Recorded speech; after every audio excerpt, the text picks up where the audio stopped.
السلام علیکم جی، میں ناہید ہوں اور آپ دیکھ رہے ہیں گفتگو، اور میرے ساتھ گفتگو میں ہمیشہ کی طرح موجود ہیں علی رضا الوی. اور آج بات ہوگی، آج بلیک ڈے ہے، کشمیری ہمارے بھائی بہنیں کشمیر کے اور ہم خود بلیک ڈے منا رہے ہیں. اور اس کے بعد ہم ان سے یہ بھی پوچھیں گے کہ اپوزیشن کے جلسے بڑے دھواں دھار ہوئے، مومنٹم ہوا بنا، پھر اس کے بعد اتنی لمبی چھٹی پہ اپوزیشن چلی گئی ہے، کیا تیاریاں کر رہی ہوگی اور کہاں تک ان کے اہداف آپ کو نظر آ رہے ہیں کہ پورے ہوتے نظر آتے ہیں ان کو. جی علی رضا الوی صاحب، ویلکم ٹو دا اسٹوڈیو. بہت شکریہ. سب سے پہلے آپ بتائیے کہ جو بلیک ڈے کا کانسیپٹ ہے، جو کشمیری پاکستانی پوری دنیا میں منایا جاتا ہے، بھارت اس کو غلط سلط رنگ دے کر اپنے میڈیا سے پروجیکٹ کروا کے پاکستان ملٹری پہ الزام بہتان لگا کر جو پروجیکٹ کرنا چاہ رہا ہے ایک چیز، اس کو آپ کیسے دیکھتے ہیں؟ پہلے تو یہ بتانا ضروری ہے کہ یہ بلیک ڈے ہے کیوں، اور ہم یہ 27 اکتوبر کو کیوں مناتے ہیں اس کو، جی، اور کشمیری کیوں مناتے ہیں، وجہ کیا ہے. بھارت کا تو خیر کام ہی جھوٹ بولنا ہے، اس کے تو جھوٹ کے علیحدہ پوری داستانیں ہیں، انشاءاللہ وہ بھی بے نقاب کریں گے.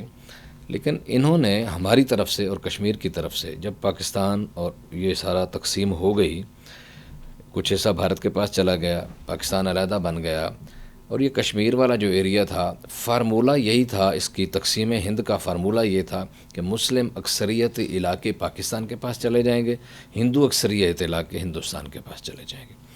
اب یہ جو کشمیر والا ایریا تھا یہ مسلم اکثریت علاقہ تھا، اور اس وقت بھی اس پر 87% مسلم آبادی تھی، 87% مسلم آبادی تھی. باقی 13% جو ہے وہ آبادی باقی مختلف لوگ تھے، جس میں کچھ ہندو بھی ہیں، جس میں کچھ کرسچنز بھی ہیں، باقی کچھ اور کچھ بدھ بھی تھوڑے بہت ہیں، جو وہ سارے ملا کے وہ اتنے تھے.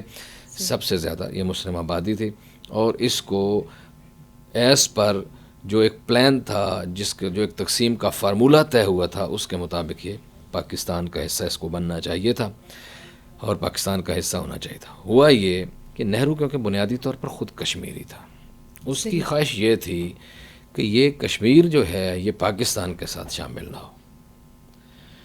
پھر 22 اکتوبر کو کچھ مسلمان، کچھ پٹھان یہ کشمیر میں داخل ہوئے، اور انہوں نے اپنی ایک فائٹ، اپنی بقا کی ایک جنگ جو ہے وہ کرنا شروع کی، اور خود اس میں ساتھ خود اپنے کشمیری لوگ تھے، اور یہ سارے لوگ مل جل کے ایک کام کر رہے تھے کہ کشمیر کو بہرحال جو ہے بھارت کے تسلط میں نہیں جانا چاہیے. صحیح.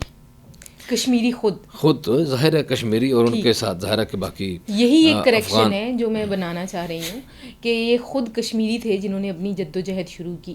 جو یہ ایلیگیشن لگائی جاتی ہے، بہتان لگایا جاتا ہے کہ پاکستان ملٹری نے آ کے کوئی پاکستان ملٹری اس وقت تھی کتنی ساری، ایک تو اور سچی وہ بات بھی تو یہ ہے کہ انگریز سرکار سے نئی اس چھوٹی تھی، وقت نئی سلسلہ تھا، اور ایک مطلب فرسودہ سا ایک ملک بیچارہ بھوک اور افلاس سے مارا ہوا. آپ نے تقسیم میں جب جو فارمولہ کیا، اس میں اسلحہ بھی سارا آپ نے رکھ لیا. ادھر ہمارے حصے میں جو بندوقیں آنی تھیں اور جو ہمارے حصے میں اسلحہ آنا تھا، آپ کو بتاؤں کہ اس میں ہمیں اینٹیں بھر کے صندوقوں میں اینٹیں بھر کے دی گئیں. یہ صورتحال تھی. تو پاکستانی فوج وہاں تھی اس وقت کتنی ساری، اور کیا تھا، ایسی تو کوئی بات نہیں ہے. یہ کشمیری لوگ اور جو لوگ خود حق خود ارادیت کے لیے، آزادی کے لیے جو ایک چیز چاہتے تھے، ان لوگوں کا ایک انیشیٹو تھا، اور اس کے نتیجے میں یہ جو آپ کے پاس آزاد کشمیر کا علاقہ ہے یہ واگزار کرایا گیا. یہ 5-6 ضلع جو ہیں، ٹھیک ہے.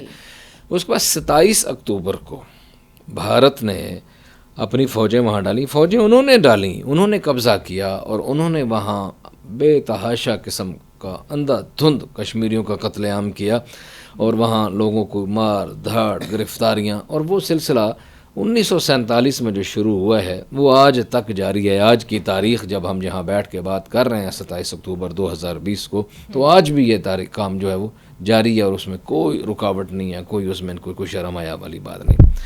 پھر یہ معاملہ خود لے کے گئے ادھر یو این میں جب معاملہ گیا تو وہاں یہ بات ڈیسائیڈ ہوئی کہ وہاں کشمیر کا جو معاملہ ہے وہ کشمیریوں کی مرضی سے حل ہوگا.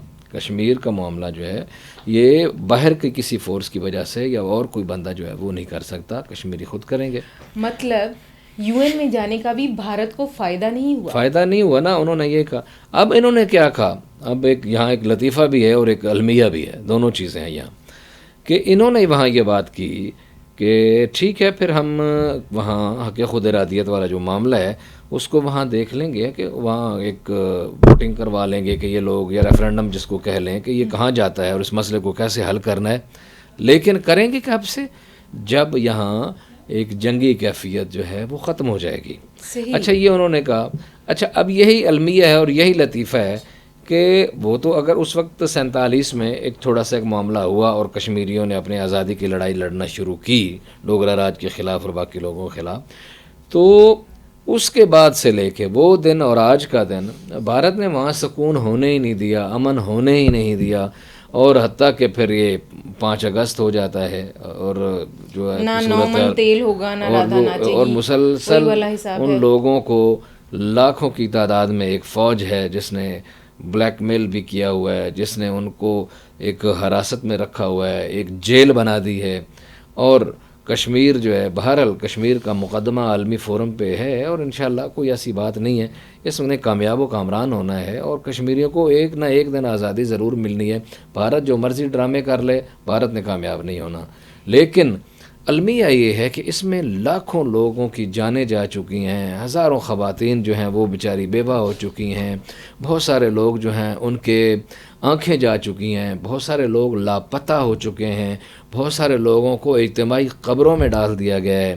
یہ صورتحال ہے. تو اس میں پھر ایک جو آج تک ہم بھگت رہے ہیں اور کشمیری بھی بھگت رہے ہیں اور عالمی برادری بھی بھگت رہی ہے. علی رضا الوی صاحب آپ خود صحافی ہیں اور ماشاءاللہ سے کافی دہائیاں میرے خیال میں ہو گئی ہیں آپ کو صحافت میں. جی الحمدللہ. میں آپ سے یہ ضرور پوچھنا چاہوں گی کہ ایسا ملک جو اس طرح کے مظالم ڈھا رہا ہے، فریڈم آف ایکسپریشن اور ڈیموکریسی کا دعوے دار ہے، وہاں پر اگر میڈیا اس ساری بات کو غلط رپورٹ کرتا ہے بجائے اس کے کہ انسانی مظالم جو وہاں پہ ہو رہے ہیں کشمیر میں اس کو ہائی لائٹ کرے، تو ایسے میڈیا کو کیا کہا جانا چاہیے؟ دیکھیے میڈیا تو ہے وہ بہت سارے ممالک میں میڈیا کہا جاتا ہے آزاد ہے اور آزاد ہوتا نہیں ہے، اور بھارت میں تو بالکل نہیں ہے. اور پھر ایسا علاقہ جو ڈسپیوٹڈ ایریا ہے اور اس کی جو بھی رپورٹنگ ہوتی ہے پوری ٹو بی ویری آنیسٹ، وہ رپورٹنگ ہمیشہ بادشاہ وقت کی مرضی کے مطابق ہوتی ہے. اور بھارتی سرکار نے وہاں آپ کو بتاؤں اس حد تک قابو ڈالا ہوا ہے کہ انٹرنیٹ کی فیسلٹیز اکثر بند رہتی ہیں. ٹھیک ہے، ایک انٹرنیٹ تو انٹرنیشنل ایک پوری انسانی آزادی ہے نا پوری دنیا میں، وہ نہیں چلنے دیتے. ٹیلی فون لائنز اکثر بند رہتی ہیں. اخبارات جو ہیں ان کی مرضی کے مطابق چھپتے ہیں اور اخبارات میں جو چھپنا ہے وہ چھپنا ہے، جو کنٹینٹ وہ چاہتے ہیں. ان کے ریڈیوز میں جو چیز چھپنی ہے وہ چھپنی ہے جو وہ چاہتے ہیں. وہ چھپنے کی بات کروں، وہ بولا جانا ہے، وہ کہا جانا ہے جو وہ ہو جاتے ہیں. ان کے ٹی وی چینلز نے وہی دکھانا ہے جو وہ دکھانا چاہتے ہیں. لیکن میں آپ کو تھوڑا سا ایک فگر دیتا ہوں کہ جنوری 1989 سے لے کے اب تک یہ جو ایک فگر ہے اس وقت تک، آج جب ہم بیٹھے ہیں 2020 میں، بھارتی فوجیوں نے 95,686 کشمیریوں کو شہید کیا. میں آپ کو ایک ایکوریٹ فگر دے رہا ہوں، اندازے نہیں ہیں، جو ایک جو روزانہ شہادت ہوتی ہے جو کیلکولیٹڈ میٹر ہے اس کے مطابق 1989 سے اب تک یہ 95,686 کشمیری جو ہیں ان کو شہید کیا گیا ہے. اور 22,920 خواتین وڈو ہوئی ہیں، بیوہ ہوئی ہیں، جن کے شوہر مار دیے گئے ہیں. اور 1,07,802 بچے یتیم ہوئے ہیں. یہ نہیں یہ 47 کا فگر نہیں میں دے رہا، 1989 سے لے کے اب تک کا فگر دے رہا ہوں کہ 1,07,802 بچے یتیم ہوئے ہیں اور 11,219 کشمیری خواتین کی اجتماعی آبرو ریزی ہوئی ہے کہ ون سائیڈڈ نہیں، یا کوئی مطلب ہے کہ اس طرح یہ کشمیری فوج، بھارتی فوج جو وہاں کر رہی ہے عورتوں کے ساتھ، بچوں کے ساتھ، اور یہ اس کی ایک ہلکی سی تصویر ہے. پھر 8,000 سے زیادہ جو ہیں کشمیری جو ہیں وہ ڈس اپیئر کیے گئے ہیں، وہ لاپتہ ہوئے ہیں. ان میں کئی ایک کو مار دیا گیا ہے، کئی ایک کو مار کے اجتماعی قبروں میں دفن کر دیا گیا ہے، کئی ایک جو ہیں ان کی جیلوں میں، ان کی سلاخوں میں ہیں، اور آن دا ریکارڈ کوئی پتہ نہیں ہے کہ وہ کدھر ہیں. پھر جناب 340 نوجوان جو ہیں ان کی یا تو ایک آنکھ یا دونوں آنکھیں، یہ جو مارتے ہیں نا بیلٹ گنز سے جو مارتے ہیں، وہ ضائع ہو چکی ہیں. اور 1,020 لوگ جو ہیں ان کی حالت، ان کی قوت بینائی جو ہے وہ ختم ہو گئی ہے. کچھ کی تو ایک آنکھ گئی، کسی کی دوسری آنکھ گئی، اور کسی پہ تشدد کی وجہ سے، ان گنوں کی صورتحال کی وجہ سے ان کی بینائی چلی گئی ہے. ان کی تعداد 1,01,020 ہے. یہ ایک چھوٹا سا فگر 1989 سے آج کا 27 اکتوبر 2020 کا ہے. تو جب یہ صورتحال ہے تو وہ بھارتی، جہاں سے آپ نے بھارتی میڈیا جو مرضی ہے کہتا رہے، یہ باتیں چھپ نہیں سکتی. ان باتوں نے، وہ کہتے ہیں نا کہ خون جو ہے نا وہ پھر خون ہے، گرتا ہے تو جم جاتا ہے. اس نے تو پھر بتانا ہے، نشان چھوڑتا ہے، پکا نشان چھوڑتا ہے. یہ قاتل جو ہے اس نے ایک نہ ایک دن آنا ہی آنا ہے کٹہرے میں. صحیح، بہت شکریہ آپ کا.